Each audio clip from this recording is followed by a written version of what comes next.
Or sometimes the people having to do the work didn't choose it, but their CEO chose it and formed it, and then everyone else has to make it work, even though they didn't necessarily think it was a great idea or understand the benefits or the way the shared resourcing would go. So all these scenarios can come and influence how partnerships are lived out and people's experience of them. And can be issues to address openly together as a conversation.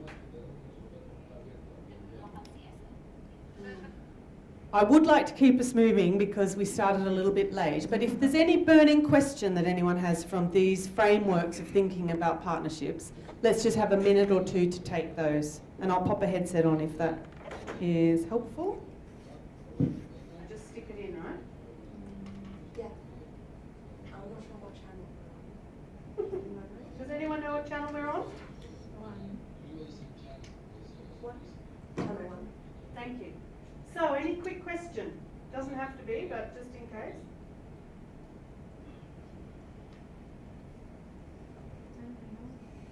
You might come to this next, so don't feel you have to answer it if it's already later on. Do you have any advice for us for when that power dynamic between us and partners starts to shift and you're trying to get back to more of a partnership and not of a one-way situation? Lovely. Can I just say we'll just hold that momentarily because we are going to come to that as one of the principal challenges that partnership experience. Power. Keep going. All right. Thank you. Thank you for accommodating me going so fast. I appreciate it. So I'd just like to offer you another technology overload here. I'll just let that dangle around. Okay, let's have a look at the partnering cycle. Would this be a new idea to anyone, thinking about a cycle for partnering? Oh, not new? New to one? Maybe you're very familiar with project cycle, but this is not the same. Sits alongside, but not the same, okay? This is a way of thinking about the life of the partnership, not the life of the project, because sometimes partnership and project go completely together. You start, you do one project, you end the partnership. But sometimes partnerships can have their own life, and underneath many projects, or the potential for many projects. So it's not the same life cycle, okay? But they look a bit similar. Let's just have a quick look. So this is from the Partnership Brokers Association, and it offers us a way of thinking about where our partnerships... Now I have this on a handout for you also, which I'll give you a little bit later. A way of thinking about 4 phases that partnerships really go through, but not always in a straight line, okay? Just it's represented as if it goes around, but sometimes it goes here and then there and then back to there and then jump to review and then, right? So it's not always just a straight line, but we represent it in this way for clear thinking. So most partnerships go through some kind of scoping and building phase. Then once you've decided, yes, there's enough in this for us to partner, you move into actually the phase of living it out, managing and maintaining your partnership. At various points in time, it can be wise to have a look, review, and maybe even revise some things, change some things to make your partnership operate more effectively, more efficiently, to design a new project, to deepen your impact, and so on. And sometimes, often, partnerships come to some kind of end. But the endings take as much care as the beginnings, right? And if ignored and just boom, the end, sometimes that can lead to a worse situation than before you started, if the endings are not managed well, if people don't have a chance to reflect on the experience, to reflect on learning, to think about what could have been done differently, to imagine what they might continue to do in the future. So at this ending stage, in fact, it might just mean you start all over. A bit like the Unilever and HLA one. One phase kind of came to an end, but then they began all over again because they began scoping with a new set of partners, thinking about the potential, building a wider set of relationships, mapping and planning those roles and projects and contributions, and then start to live them out. One thing I'd like to point out with this cycle is where we see agreeing to partner. Can you see that it's after quite a lot of work has already gone in? And that is quite deliberate because a lot of people have this experience where they're first brought into a conversation about potentially partnering, and there's this assumption or expectation that they are going to partner, that's it. Right from the beginning, even though everyone's feeling a bit uncertain, not very clear how it might go, what the contributions are, not much has been worked out. And those things can really lead to a very difficult, challenging partnering relationship. And it would be wiser to hold off the decision to partner or not to partner for a while longer, until you've done all those things. You've really scoped out what's most needed here and what the kind of options are, the range of partners who could be involved. You're confident in the relationships. You've invested some time in understanding each other's perspectives, how you work, the resources and networks and so on that are available. And you've even begun to dream up, well, if we were to partner, we could try this first, we could get another partner to add in this. And only after you've been through all this do you face a point where you say, so, you know, are we going to get married? Right? It's like go on enough dates before you get married. Don't just have a conversation and get married. But it's a little like this. Invest enough before you then work on the agreement. Don't just make that assumption right at the beginning. So I'm just interested in a bit of a show of hands. Who's where do you do most of your work? Okay? Who is mostly involved at this phase of scoping and building partnerships? And maybe it's the specific job you have where more you have to build them and then other people go and live them out. Is that why for you? So just a couple up on this table. What about those of you who are more in this managing and maintaining phase? You're the ones living it out day by day in partnerships, trying to make it work. That's the bulk of your day-to-day activity, yeah.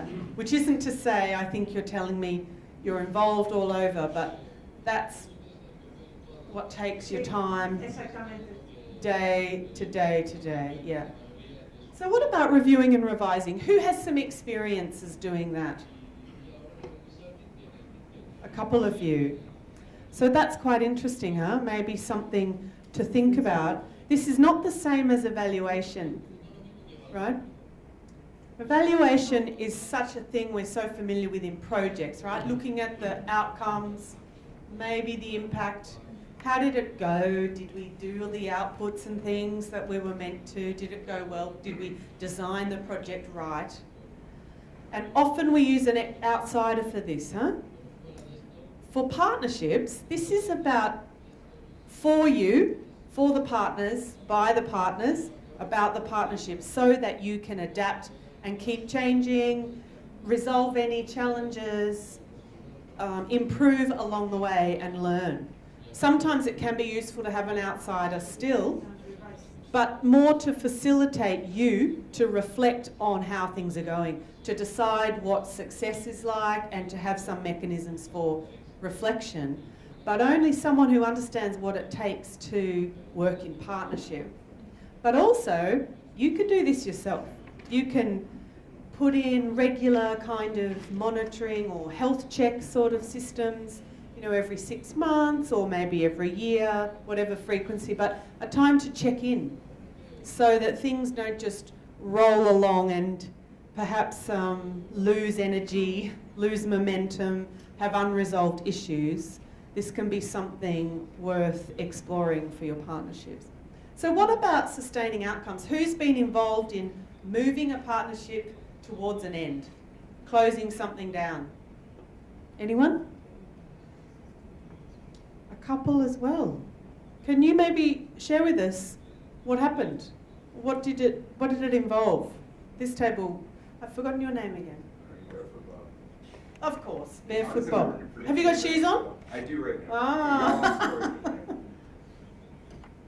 Quick story of moving on. I'm independent, so I've been independent. I put together partnerships all the time to put things on. So all of these different stages are part of the process of always putting together new things and putting them to rest. And so putting them to rest, or decide, not just putting them to rest, but deciding how to move towards the next steps of everything. So, specific example? No, that's fine if it's something regular and something you're conscious of Yeah, actively doing with everyone. Constantly has to be doing that. Yeah. So I'm interested too why no one else is having this as a feature. Do your partnerships just go on and on and on? Do they have an end clause? Yes. They do? But what happens? They just finish? Well, it depends. If it's a funded project, in most cases, the funder may say, okay, let this partnership end. But personally, as a leader of the organization, as a founder, you need, because of the passion that you have for what you're doing, you feel, oh, this must go on. We need to scale it up to other regions. So sometimes a bit in sustaining outcomes also. Yeah. So we've had a similar project which ended sometimes in December, but we had to carry on. And from there, we got partners, other partners to come in and work with us. So that's about scaling up and increasing impact. Indeed. So you have actually worked this through. That's a lovely example. Just Ben, really quickly, and then we're going to... Yeah, I sort of think, I mean, if you're thinking about a partnership that's like for a particular activity or for a particular project, yeah, I mean, there's sort of a defined ending point. But if, you know, for an international organization and we think of partnership as part of the value that we bring, is not necessarily a reason that you have to end a partnership. A partnership should evolve. I mean, maybe the roles and responsibilities and accountabilities will change over time, and they should if, you know, different partners are building their capacities in different ways, but it's not necessarily a point where you have to say we should not be partners anymore. It just means that what we were doing, the way we're working together will be different now than it was before. Yeah.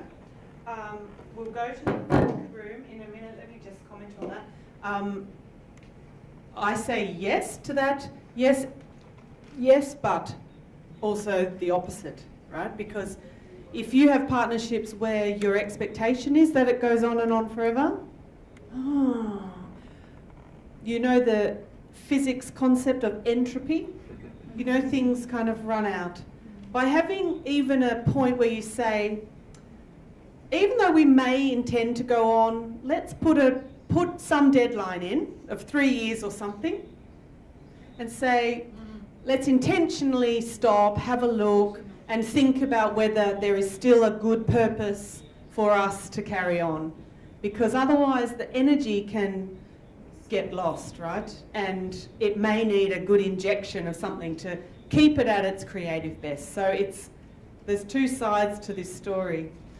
But yes, relationships in this sector are good if they go on, because then we deepen our trust, we know each other well, our familiarity with ways of working grows, and it makes it easier to jump in and then get something new done. So that's also very useful to keep some relationships going so that when a need arises, you can jump in. So just keep both these pros and cons in mind. Let's hear from Ramon up here. Can I just say, when I was at the Commonwealth Secretariat, the Secretary General went for a meeting with UNESCO and came back and said, Emma, I was in a meeting and we were talking about partnership, and they said, we've already got a partnership with you. And he said, what were they talking about? So I had to go down to the library and we found a partnership agreement from 1980. I said, I wasn't even born then. So there was an agreement, but no life, huh? No life in it. Ramon. Bueno, creo que las alianzas son procesos interesantes, pero también procesos muy complejos. Y depende en muchos...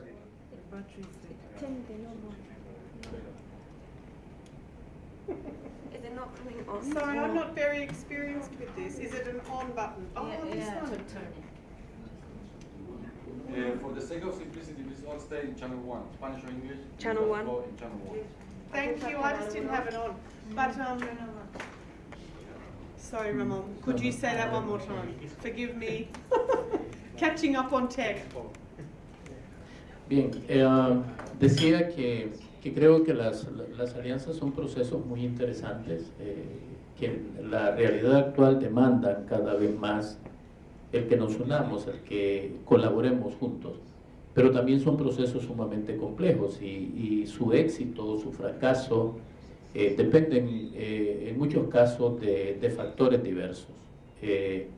Una alianza, en principio, creo que parte de una necesidad sentida por los actores y obviamente porque se comparten objetivos y necesidades comunes. Eso es fundamental. Sin embargo, en función de nuestra experiencia, creemos que, y nosotros que trabajamos más en el ámbito de sociedad civil, le apostamos a alianzas de a largo plazo, a procesos que trasciendan la vida de proyectos, que los proyectos solo sean un medio para fortalecer esa construcción de alianza, de colaboración y de apoyo en el cumplimiento de los objetivos. Hay casos en los cuales, y cuando esas alianzas nacen desde lo local, nacen de abajo hacia arriba, creo que tienen mayor posibilidad de que sean sostenibles en el tiempo, porque es la gente la que las construye y la que las mantiene más allá de la existencia de un financiamiento, es ese objetivo y el compartir esa experiencia lo que los tiene. Sin embargo, en algunos casos hay también experiencias que vienen de arriba y que podrían ser exitosas en la medida que se involucren más actores. La red global, por ejemplo, es un ejemplo en particular que ha dado sus resultados y que es una alianza que nació en ese nivel, pero que en la medida que fue involucrando pudo tener. Ahora, en algunos casos surgen algunas alianzas que son un poco a nivel de conveniencia, ¿verdad?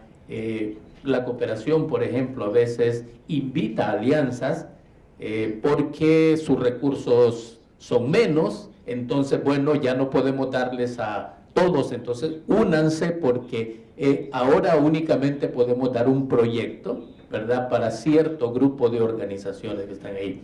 Y eso va a depender también de la dinámica de estos actores para que realmente tengan éxito. Thank you very much for sharing that, because yes, this is complex, isn't it? So many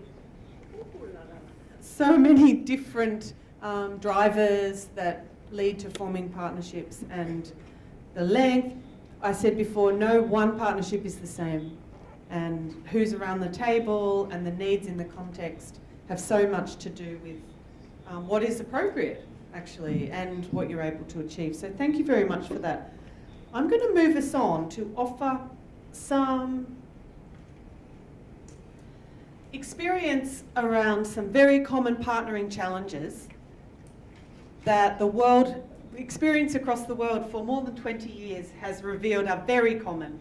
There's obviously many challenges in partnering, but these ones bubble to the top as very common, and then as a result, a principle that also is emerging as really common principle for success is offered to counteract that challenge, okay? So I'm going to just zip through this and then we'll have a little chat about them at the end. So this first one, I was going to have a conversation about your challenges, but we're not anymore. So this first one, anxiety about difference. Now, Ramon has just talked about the benefits of long-term relationships. That can be good because it eases some of the anxiety about new and different partners around the table. But when you're meeting the new ones, it can be like, who are these people? What are their motives? How do they work? Is it going to be okay? Are they going to accommodate my needs?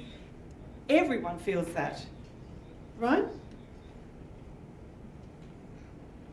And yes, this is meant to be a stereotype, okay? Everyone's got something different in their mind and concerned that those people are not going to be like me. They're not going to think like me, prioritise things the way that I do, and want to work the way that I do. So what does it take then, given that this is quite common?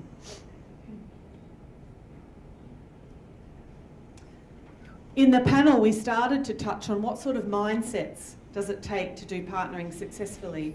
And I would say that this one, this mindset first, and then actually practical working out, showing that you value diversity, in fact that you build for it and you leverage it, is in fact how you appreciate the difference, that you acknowledge it and you make it work. If you aim to have everyone the same around your table so that you feel a bit less anxious, well, you're going to design the thing that you could have done on your own, right? So it starts in your mind first, recognising that the creativity, the innovation is going to come from the difference. If you can choose to work with it, okay? Second challenge. Oh, we had this one come up from Becky, I think. Okay, see this power imbalance. Does anyone relate to this picture? Which one, the little guy or the big guy?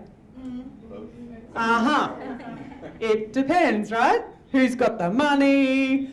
Who's got the 200 plus employees versus the 10 employees?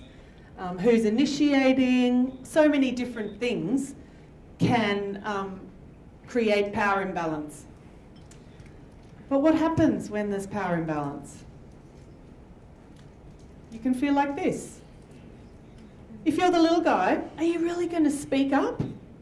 Are you really going to put forward your new idea that might be just the thing that that partnership needs?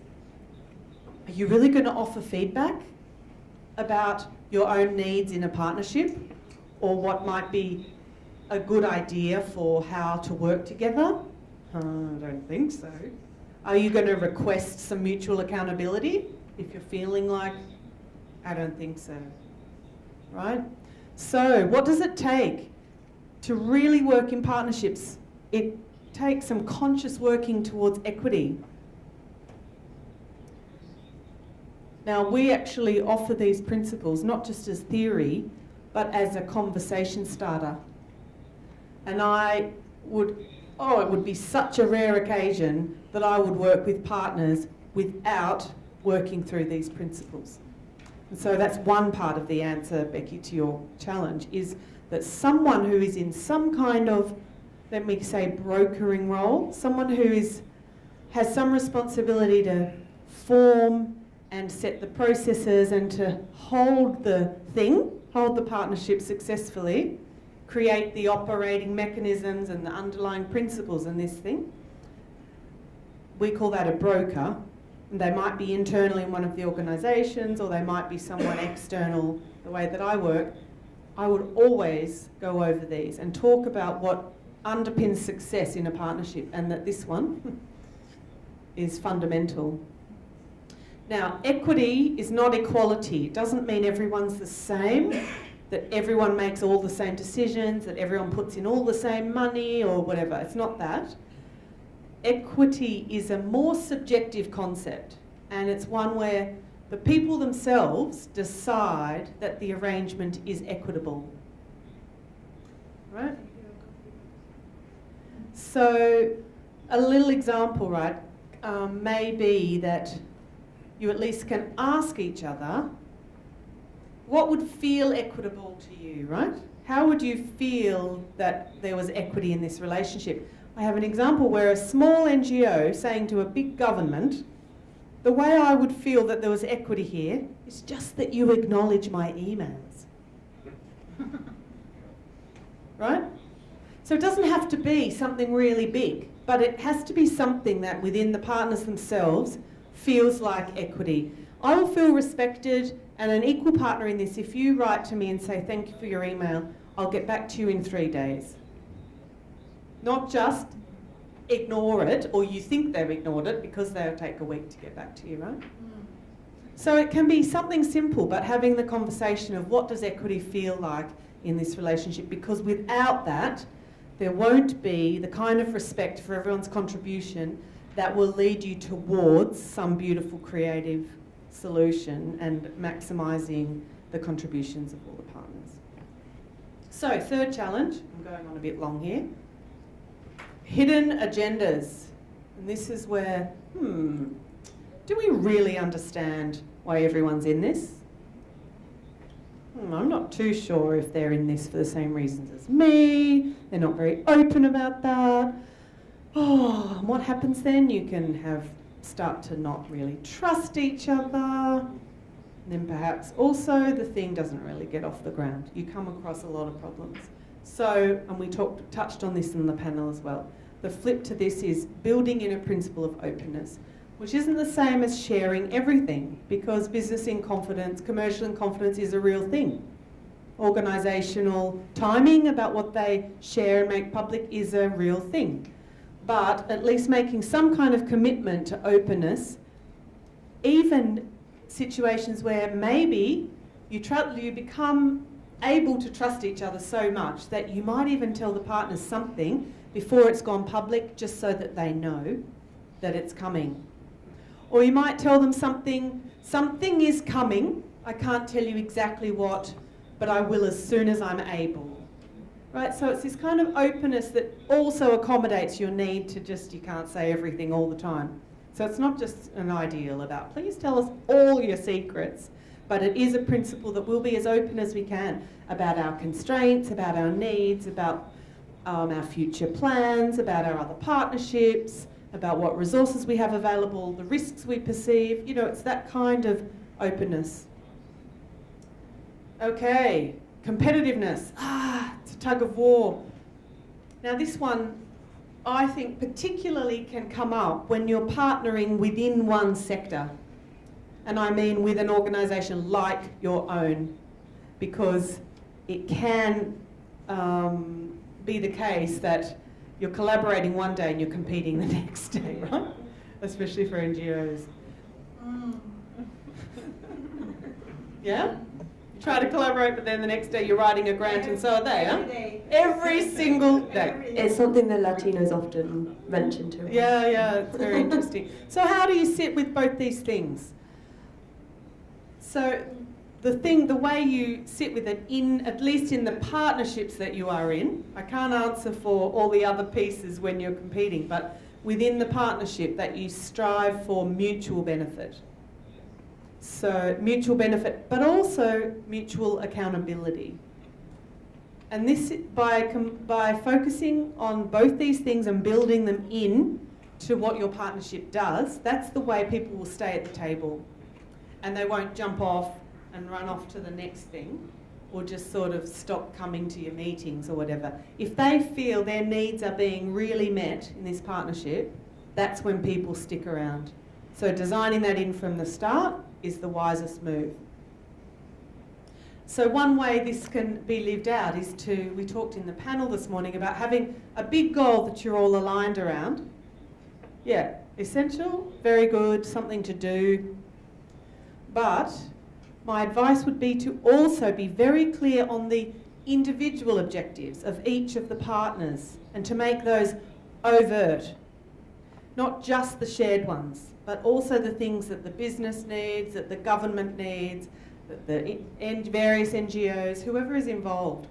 And that what you design to do together starts to meet the needs of all the organisations. If you ignore those and just think we're all fine and dandy and happy because we're working towards the same thing, you may not be hitting the really important thing for some of the partners, and you might lose them along the way. You know, if business, for example, are not really feeling their need being met, perhaps for Unilever, that if they were in that partnership and none of the people being trained had anything to do with their supply chain, and therefore improving, maintaining their own business in the Philippines, they might have been feeling like, actually, all we're doing is giving money here. There's not really any benefit for us, and they may have been pulling out. So that's what I mean about mutual benefit. Finally, there's a lot of uncertainty, pretty much all the time in partnering. We don't know quite how the future's going to unfold. We don't know how the priorities of that partner organisation are going to change. What if people change? The funding environments. So much uncertainty, stepping into an unknown future. But what does that take? And this has only emerged in our materials the last couple of years, but emerged out of a sense that really, especially at that collaborative end of partnering on the continuum, this work takes a lot of courage. This takes stepping out of everything that is known and familiar within your way of working as an organisation and stepping into new. It takes a lot of courage. But if you can make that kind of clear to everyone that, do you know what, we're actually going to need to take courage sometimes to ask a hard question, to propose something new, to ask the question about equity. Mr. Government, Mr. Big Donor, Mrs. Big Donor, we think we'll be more successful if equity is a principle here. What would that look like with all of us around the table? This takes courage, this stuff, right? Junior person who has to sit at the table with some very senior person. It takes courage to step into your role as an equitable player around the table, right? Because we're all multiple things. We're ourselves, we're the role we're playing, we're our expertise. We're humans first, huh? Good to get back to that, right, in a partnership. Okay, let me just do a tiny little time check. 1:15. We're going okay. This is why those things are important.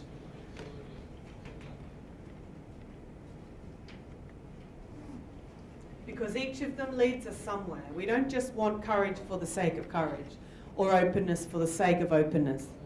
It's because these values, these principles are what lead us to new value, to respect for each other, to trust. Trust isn't the thing you get. It isn't the starting point. Trust is what you build after demonstrating openness, right? You can also destroy trust by not being open.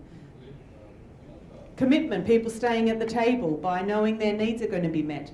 But also the courage is what leads you through to some breakthrough. Something new, something transformative. Someone has to have the courage first to name it or say it or share that idea or propose a new way of thinking, or to match up with a really diverse partner that you might never have thought of partnering with, to step beyond some familiar boundaries. So that's why these principles really underpin the most successful and transformative partnerships. Okay, so for our last little, what I'm going to do before we do this is just give you a minute to yourselves, a little bit of quietness, to just write down which of those challenges, I'll put it back, the challenges, so, the ones that led to these principles, the challenges of power imbalance, of uncertainty,